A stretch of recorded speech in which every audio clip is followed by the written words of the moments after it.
Tere tulemast vaatama ja kuulama Tallinna Ülikooli vestlussaadet Ekspert eetris. Minu nimi on Katriin Lepik ja minuga koos on siin täna Tallinna Ülikooli Digitehnoloogiate Instituudi teaduskorralduse juht Kadri Mettis. Tere! Tere!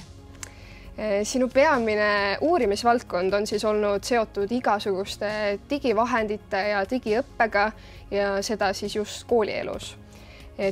Tänasel päeval on vist juba ilmselge, et me enam ei saa rääkida, et kas kasutada mingeid digivahendeid, vaid me pigem räägime, kuidas. Aga me ei mõtle enam võib-olla sellele paberile, pliiatsile ja õpetajale klassi ees. Aga miks on üldse digivahendite kasutamine õppetöös oluline? No esimene asi kohe kindlasti, mis pähe tuleb, on see, et tehnoloogia areneb lihtsalt nii kiiresti ja see on absoluutselt igas eluvaldkonnas hetkel nii tugevalt sisse tulnud ja ta tuleb veel rohkem, et me peame ikkagi enda järgnevaid põlvkondi selleks ette valmistama, et nad suudaksid selles maailmas hästi hakkama saada. Aga kas sellised võib-olla varasemad pedagoogikavõtted on nüüd juba mõistlik kuidagi ära unustada, et ma ei tea, selline õpetaja klassi ees ja paberil kontrolltööd ja ma ei tea, ainult klassiruumis õppimine, et kuidas arvate? No mina leian seda, et õppimise juures, et õppimine kui protsess, ega ta tegelikult väga palju ajas ei ole muutunud ja loomulikult meil on läbi ajaloo olnud erinevaid meetodeid, aga samas kui ma olen nii-öelda läbi töötanud erinevaid neid hariduslikke uuringuid ja artikleid, siis tegelikult hakkad nägema seda, et pidevalt tuleb see vana hea tagasi. Ta tuleb natuke uues võtmes, aga ta tuleb tagasi, sest temas on ikkagi mingisugune oluline väärtus, mida ta kannab. Ja olgugi, et meile tulevad sellised uued võimalused läbi tehnoloogia, siis ma arvan, et ikkagi ka selline regulaarne klassiruumis kõik koos õppimine ei kao mitte kuhugi, sest et me peame õpetama ju õpilastele ka, kuidas üksteisega hakkama saada, kuidas suhelda, kuidas ennast reguleerida erinevates olukordades ja seda nad teevad just läbi üksteisega suhtlemise ja läbi selle klassiruumis viibimise. Et see on ju tegelikult põhiline, mida me nendele õpetame. Ja kui me sinna juurde veel lisame erinevaid meetodeid ja erinevaid vahendeid, siis see loomulikult rikastab kõike seda õppimist ja teeb võib-olla seda ka efektiivsemaks, kuid alati peab mõtlema selle peale, et mis on selle asja eesmärk ja kas kõik need vidinad ja viled ja tuled, et kas need tegelikult kannavad mingit mõtestatud lisaväärtust. Aga kuidas siis võib-olla luua see tasakaal just sellel digiõppel ja nii-öelda klassikalisel õppel? Seda on selles mõttes on raske öelda. See kõik oleneb õppijast, tema vajadustest ja see oleneb ka õpetajast, et mida õpetaja on valmis tegema. Et tasakaal igal juhul on väga erinevates kohtades. Tuleb kindlasti vaadata seda, et mis on õpi eesmärk ja tegelikult on, nagu ma tuleks natuke siia sissejuhatuse juurde tagasi, et alati ei ole tegelikult mõistlik kasutada digivahendit, et alati ei ole see kõige efektiivsem või parem lahendus, aga õpetaja ongi see ekspert, kes selle otsuse teeb, et millal me seda siis kasutame ja mil määral me kasutame. Aga jah, et seda tasakaalu ma ütleks, et ilmselgelt meil on järjest rohkem võimalusi ja vahendeid, digivahendid. Neid klassiruumis on rohkem, koolides on rohkem, ka meie enda isiklikke vahendeid me saame palju rohkem klassiruumis kasutada kui kunagi varem. Et see tasakaal kindlasti on nihkunud natuke rohkem sinna tehnoloogia poole, kuid ma leiaks, et väga oluline roll on ka ikkagi sellel, mida tehakse ilma. Aga mis siis on näiteks need vanad head võtted, mida ikkagi tasuks edasi kasutada, et mingid, ma ei tea, kas ained või mingid ülesanded, mis võib-olla ei toimi nii hästi digilahendustega?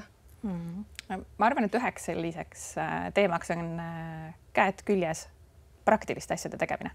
Et on väga palju asju, mida me saame, kui me räägime, et me ei pea enam klassiruumis näiteks näost näkku kohtuma. Jah, me saame väga hästi teha arutelusid, diskussioone, rühmatöid ka online läbi erinevate videokeskkondade, aga näiteks sellised asjad, sellised ülesanded, kus on vaja koostöös käes küljes mingi lahendus leida, meil on vaja midagi ehitada, meil on vaja midagi näiteks mingi katse valmis seada, läbi viia korduvalt üldse, et kuidas erinevate seadmetega toime tulla, et seda ikkagi väga hästi ei saa online vahendusel ei tee, et ikkagi selline praktilisel õppel on minu meelest just loodusainetes väga suur oluline koht. Ja kui ma ise loodusainete õpetaja ka olnud, et siis ma näen, et see on kindlasti see, mis tahab harjutamist, et saada seda julgust üldse midagi teha. Just, et seda praktika poolt ei saa nagu katta ainult digipoolega, online'iga. Seda saab toetada väga hästi, sest et on olemas erinevaid simulatsioone, on olemas erinevaid virtuaalseid laboreid ja absoluutselt, et me saame toetada seda kõike, et anda neile eelnev kogemus või teadmine, aga ikkagi see käed külge, et ma ise katsun, ise teen seal reaalses elus, sellel on oma selline oluline koht. Ja, et seda ei asenda. Just. Aga võib-olla siis, mis ongi nagu veel, äkki on, ma ei tea, mingid negatiivseid pooli, kui kasutada mingeid nutiseadmeid kooliõppes? Ja absoluutselt, eriti kui me räägime siin õpilaste enda nutiseadmete kasutamisest, siis me peame mõtlema alati turvalisusele. Et kui õpetaja valib mingisuguse keskkonna, kus nad töötavad, siis ta peab ju läbi mõtlema selle, et kuidas kõik õpilased saavad ligipääsu, kas see on üldse ohutu, kuidas nende andmeid salvestatakse, kuhu see läheb, et kas ta üldse võib seda keskkonda kasutada, et niimoodi, et see on turvaline õpilastele. Et õpetaja peab olema selles mõttes väga hästi teadlik nendest aspektidest, kui ta teeb need otsuseid, et seal on alati see turvalisuse aspekt ja andmete ja haldamise aspekti juures. Aga kas näiteks tundub, et kas meie õpetajad on pädevad nendel teemadel, et kas ka nemad on saanud, ma ei tea, mingeid kursuseid või kust üldse oletame võib-olla mõni selline vanem õpetaja, kes võib-olla pole isegi sama pädev kui see noor on ju, et kust tema teab, mis on see turvaline keskkond digivahendite kasutamiseks? Üldiselt ma peaks ütlema, et meie õpetajad on üsna tublid ja me koolitame neid ju ka siin. Oma õpetaja tudengitele me pakume selliseid aineid, kus nad saavad nende teemadega lähemalt tuttavaks ja see peaks käimagi ka läbi erinevate õppeainete juba, kui nad siin õpivad. Aga ja need, kes töötavad, nemad saavad ju koolitusi ja paljudes koolides on olemas juba haridustehnoloog, kes oskab alati nõu anda sellistes asjades. Nii et soovitan, et julgelt pöörduda, kui on küsimusi.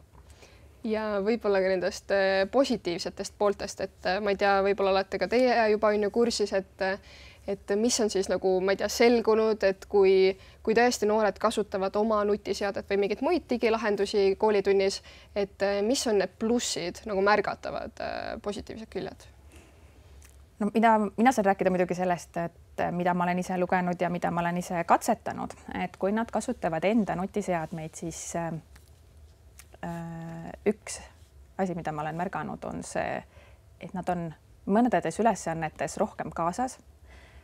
Nendel on nii-öelda võim mingisuguse materjali üle või see otsustus nii-öelda ise olla aktiivne, osaleda ja näiteks mida pakuvad, näiteks need erinevad kaasamisvõimalused, igasugused küsitlused, küsimised, tagasisidestamised, et see annab võimaluse õpilasele.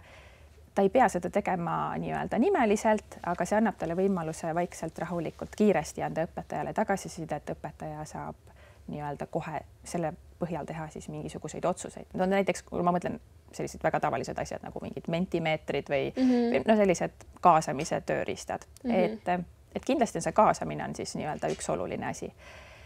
Ja minu enda teemaga seoses just nimelt see võimalus, et sa võid õppida kus tahes, mis ajal.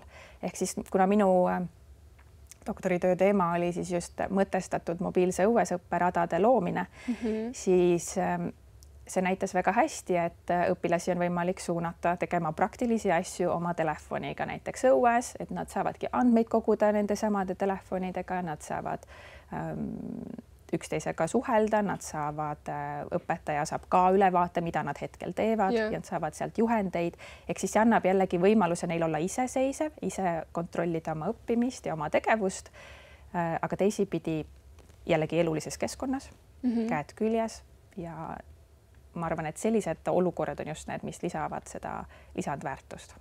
Kuidas tundub, kas neid digivahendeid kasutades, kas õpilased talletavad infot samamoodi kui selliselt, ma ei tea, õpikust lugedes?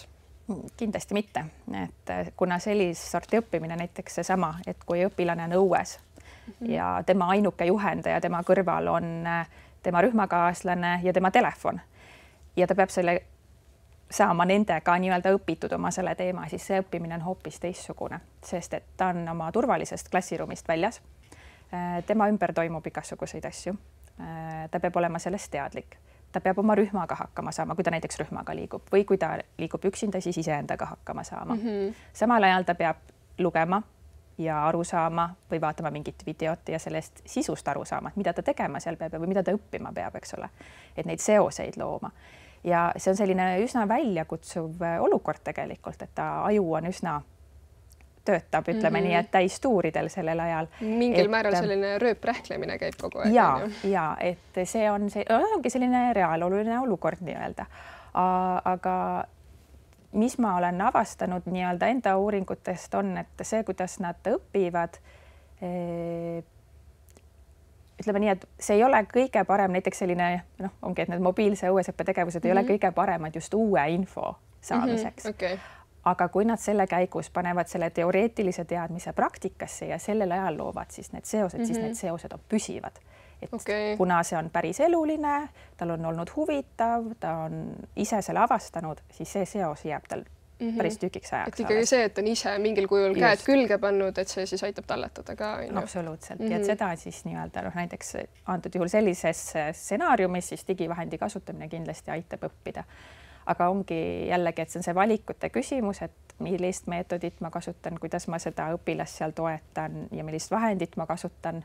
Et seal on planeerimise koha peal õpetajal päris palju läbi mõelda. Et on üsna selline ajamahukas planeerimine ja tegevus, aga ma ütlen, et kasutegur just nimelt nagu sellise seoste, pikaajaliste seoste loomise puhul on täitsa olemas. Ma ei ütle, et see on parem kui mõni teine, seda ma ei ole märganud, aga ta on kindlasti olemas.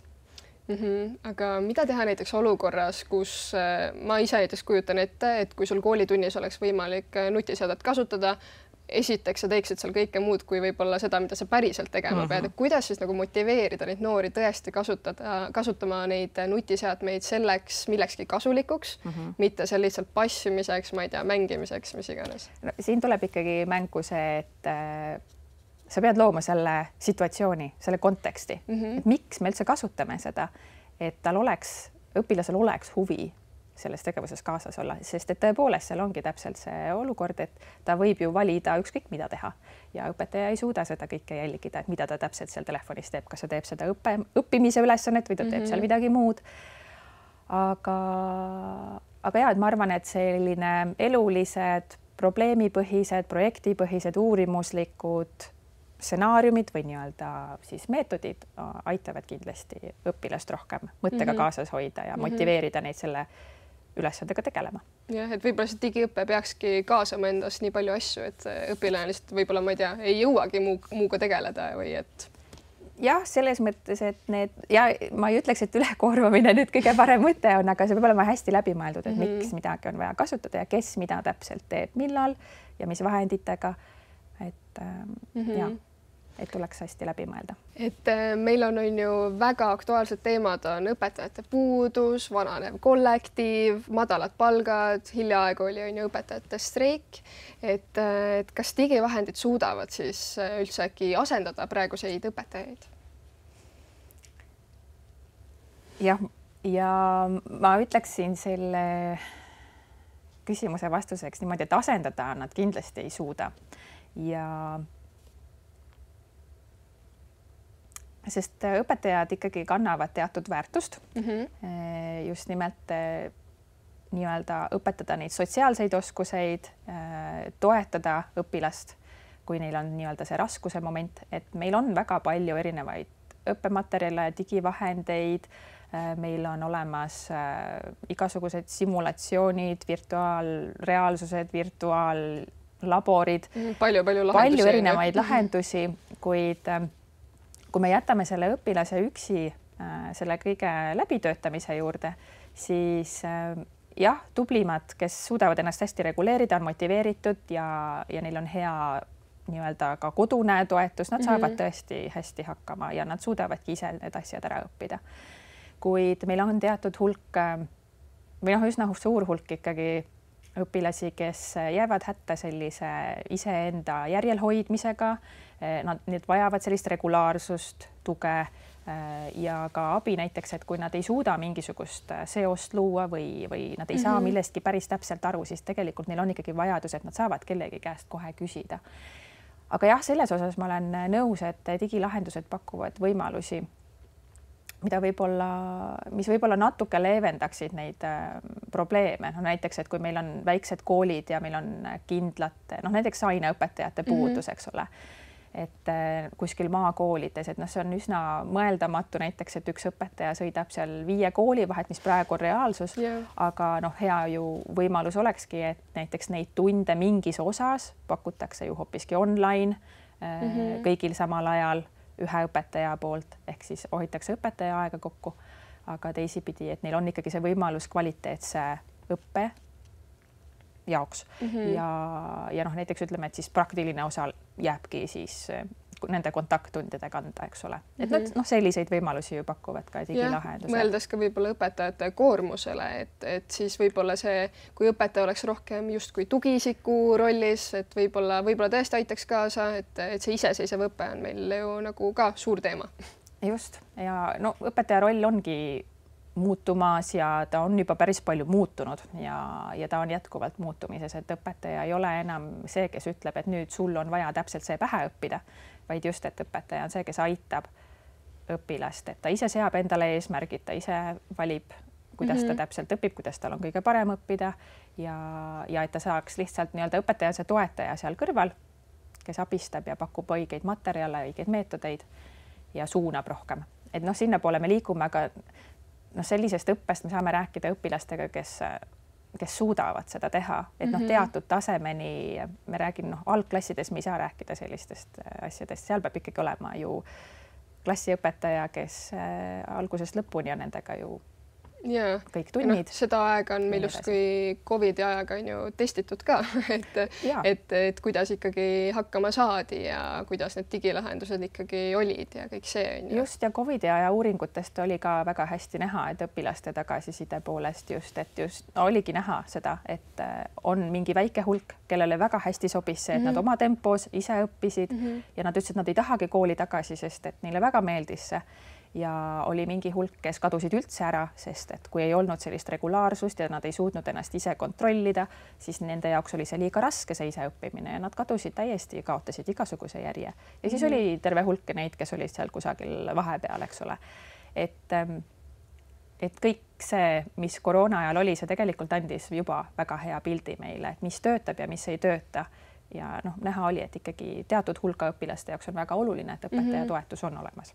Jah, et kindlasti ongi siis oluline jällegi see tasakaal on ju leida, et digiõppe ja see klassikalisem õppemeetod.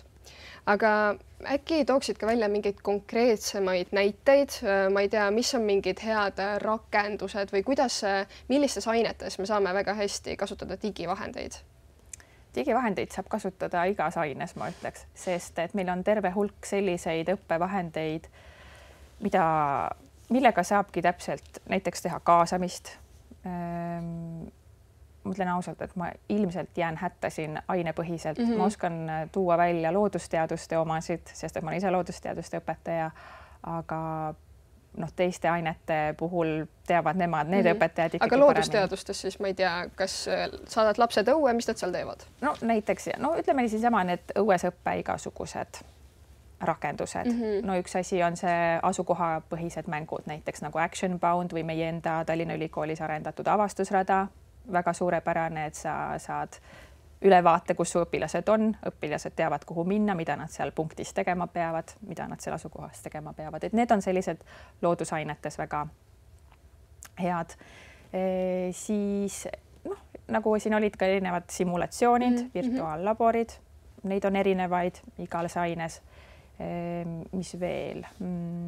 Praegu loomulikult, mida kõik kasutavad hoogsalt, on ju erinevad AI vahendid, eks ole, nii tundide planeerimisel kui ka läbiviimisel ja õpianalüütika jaoks. et ma hetkel jään ilmselt vastuse võlgu nende nimede puhul, sest et noh, neid on palju ja neid on tuleb kindlasti juurde ja neid tuleb kogu aeg juurde ja noh, põhiline ongi see, et tegelikult ei saa nagu väga jääda ühte vahendisse kindlaks, vaid tuleb olla valmis siis kogu aeg uusi asju proovima ja vaadata, et mis täpselt siis enda jaoks ja õpilastele sobib. Aga võib-olla lõpetuseks, et kuidas tundub, kuidas õpilased suhtuvad nendesse uutesse, ma ei tea, digivahenditesse ja lahendustesse, et kas ollakse kuidagi altimad kaasa tulema? No ma pean ütlema, et õpilaste jaoks ei ole ju see midagi uut, see on nende jaoks ju iga päev, et suurem osa ajast väga paljude laste reaalsus on see ju, et nad on väga palju telefonis. Telefoni kasutamine õppetöös ei ole nende jaoks mitte mingisugune uudis. Uudis on nende jaoks, et me kasutame seda eesmärgipäraselt, küll aga teevad nad seal kõike muud, et see on tuttav vahend nende jaoks. Vahest on see ka päris suur pluss, et nad saavad kasutada oma vahendit, sest et nad tunnevad seda läbi ja lõhki. Siis aga näiteks kõiksugused virtuaalreaalsusvahendid, väga paljudes kodudes on need juba olemas, et kui me toome need klassiruumi, siis jah, veel hetkel on päris palju, kes ütlevad, äge, aga juba on ka üsna palju neid õpilasi, kes ütlevad, igav, mul on palju ägedam versioon. Nagu kodus. Tavaline. Ja see on tavaline. Ja no, mis me siis täna siin teeme? Et jah, ja sama on ka, et nii läheb nende asjadega, et me peame minema kaasa sellega, mis ühiskonnas toimub, aga samas ikkagi peame silmas pidama, et see kasutamine oleks siis mõtestatud. Olgu. Aga aitäh sulle, Kadri, saime täna jällegi palju targemaks digivahenditest ja tundub, et lõppu sellele ei paista, pigem areneb ikka edasi. Ja aitäh teile, ka kallid vaatajad, kuulajad. Ekspert eetris on jälle eetris nädala pärast.